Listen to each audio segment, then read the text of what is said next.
निकल यहाँ से, निकल। सारा दिन घर में एक ही काम होता है, दूध लाने का। अब वो भी तेरे से नहीं लाया जाता, उसके लिए भी बहानेबाजी चल रहे हैं। ऐसे नहीं खिलाने वाली मैं रोटी तेरे को। बेटा रोज मैं ही तो दूध लेकर के आता था। 2-3 दिन से मेरी तबीयत खराब है, मुझसे तो चला भी नहीं जाता, मैं कैसे दूध लेके आऊंगा। तेरे ये बहाने और ड्रामेबाजी रोज रोज नहीं चलेंगे, तुझे हराम की खाने की आदत पड़ चुकी है। मैं तुम्हारे बाप की उम्र का हूँ और तुम मुझसे कैसे बात कर रही हो। बाप की उम्र का है ना, तभी तुझे यहाँ फ्री फोकट में खाना खिला रही थी, नहीं तो अब तक तुझे घर से बाहर निकाल देती। लेकिन आज है ना, हद हो चुकी है। बहू, हर माँ बाप का एक सपना होता है कि बुढ़ापे में उसका बेटा और उसकी बहू उसकी सेवा करेंगे, लेकिन बेटी आज मैं मेरा ये सपना टूटते हुए देख रहा हूँ। अबे ओ बुड्ढे, मुझे फालतू की शिक्षा देने की जरूरत नहीं है, तेरे से ज्यादा संस्कार जानती हूँ मैं। और घर में तेरे जैसे निकम्मे हो जाए ना, तो उनके साथ यही होना चाहिए जो मैं तेरे साथ कर रही हूँ। बेटी, मैं बस अपने बेटे के लिए इस घर में पड़ा हुआ हूँ, वरना मैं कब का ये घर छोड़ के चला जाता। एक बार बस उसे आ जाने दे, मैं उससे अपने आप बात कर लूंगा। एक कदम भी घर के अंदर नहीं, निकल यहाँ से। अरे शर्म नहीं आई? बाप जितनी उम्र के आदमी को धक्के मार रहे हो, डूब के मर जाओ कहीं। अबे ओए माइती, तुझे नहीं पता ये बुड्ढा कितना खड़ूस है, इसने हमारी जिंदगी आराम कर रखी है। बहुत अच्छी बात बेटा, जब इंसान जवान होता है ना तो अपनी जवानी का जोश होता है। अरे कभी उन घरों में जाके देखा है जिन घरों में बुजुर्ग नहीं है, बुजुर्गों का साया नहीं है। अरे अपने आप को भाग्यशाली समझो कि तुम्हारे घर में बुजुर्गों की छत्र छाया है, लेकिन तुम जैसी जनरेशन इनकी इज्जत करना नहीं जानती।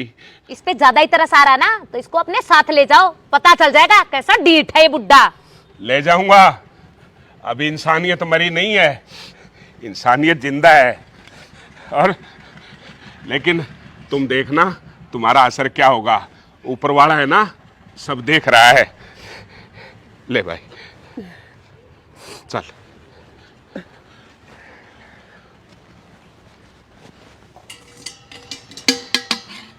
राजीव,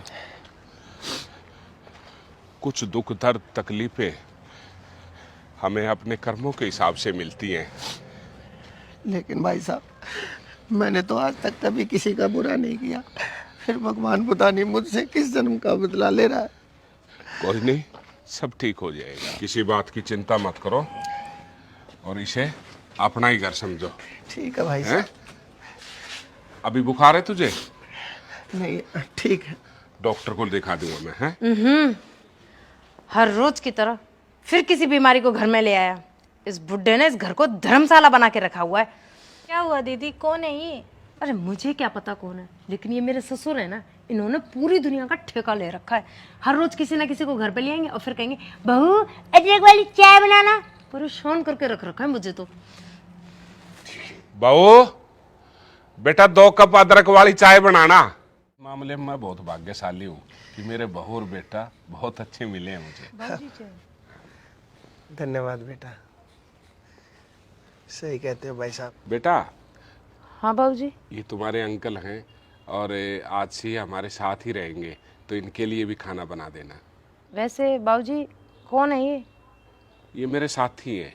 जी बाबूजी, आपकी तो पूरी दुनिया साथी है, बस हम ही नहीं है कुछ। हर रोज किसी ना किसी को उठा लाते हैं यहाँ पे। कितनी संस्कारी है, और कहा मेरी बहू मुझे धक्के देकर घर से निकाल दिया। कोई नहीं, तू चिंता मत कर, सब ठीक हो जाएगा।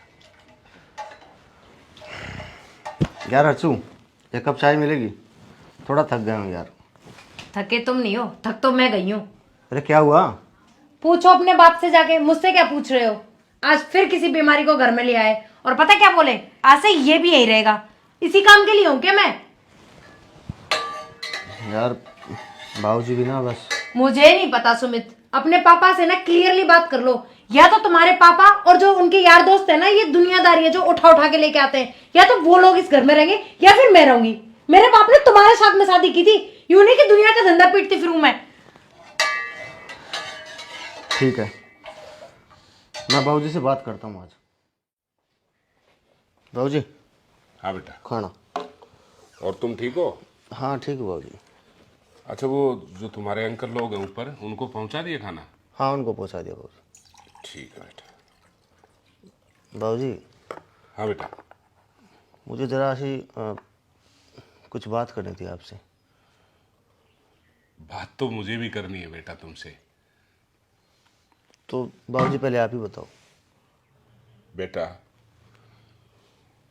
कसूर तुम्हारा नहीं है और ना ही कसूर इस नई जनरेशन का है।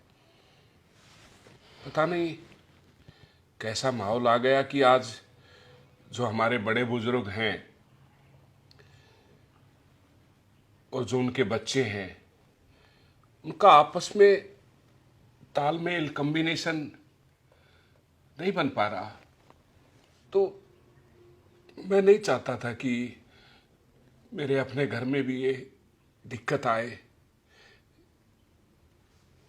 मैं भी काफी दिनों से सुन रहा हूं, यही सोच के चुप हो कि थोड़ी सी तो जिंदगी है, क्यों बेकार की बातें करी, क्यों तुम्हारे को टेंशन दी। मैंने ये देखा कि मेरे अलावा और भी ऐसे हैं जो अपने परिवार के साथ अपने आप को सेट नहीं कर पाए, जिसमें मेरे साथी हैं, मेरे हम उम्र हैं। साथियों के साथ एक साथ रहो। हाँ बाबूजी, ये तो बहुत ही अच्छी बात है आपकी।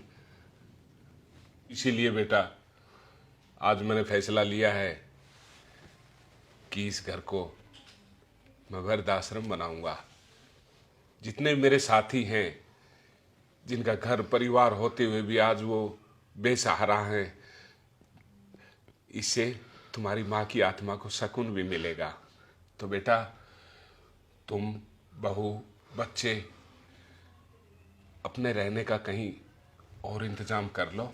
अरे बाबूजी कैसी बात कर रहे हो आप? मैं आपका इकलौता बेटा हूँ और हाँ आपके अलावा हमारा है ही कौन? बेटा उनके माँ बाप भी घर से बाहर हैं, जिनकी इकलौती औलाद है। और नहीं मैं बाबूजी, आप दोनों से हाथ जोड़ के माफी मांगता इतना हूं देखो ना कि बाबूजी इतने क्या कह रहे टाइम हैं। तक मुझ नाचीज को झेला। और बाबूजी मत कीजिए ड्रामा। इससे पूछो तू किस लिए आया था मेरे पास? बाबूजी आपसे एक बात करनी है। यही बात करनी थी ना? या तू ये रहेगी या मैं रहूंगा? बेवकूफ है वो बुजुर्ग जो मैंने तो अपनी पूरी जिंदगी की कमाई अपने घरों में लगा देते हैं और उनके बच्चे उनको एक पल में धक्के मार के निकाल देते हैं। लेकिन मैं उन जैसा नहीं हूं। मैं उन जैसा नहीं हूं। Get out. बाबूजी मैंने कहा आई से गेट आउट। निकल जाओ यहां से। बाबूजी मेरे लिए मर चुका है तू। और मैं उन साथियों से कहना चाहता हूं, कभी भी कमजोर मत पड़ना। अगर किसी और साथी के साथ ये वारदात, ये हालात हैं तो हिम्मत, क्योंकि ये सपनों का घर आपकी मेहनत से बना है और आप इसके मालिक हैं। अगर कल को बच्चे हमारे ऊपर हावी हो गए और हम चुपचाप सहन कर रहे हैं तो हम बुजदिल हैं। बुजदिल नहीं बनना, हमें कठोर बनना है। हरे कृष्णा, हरे कृष्णा।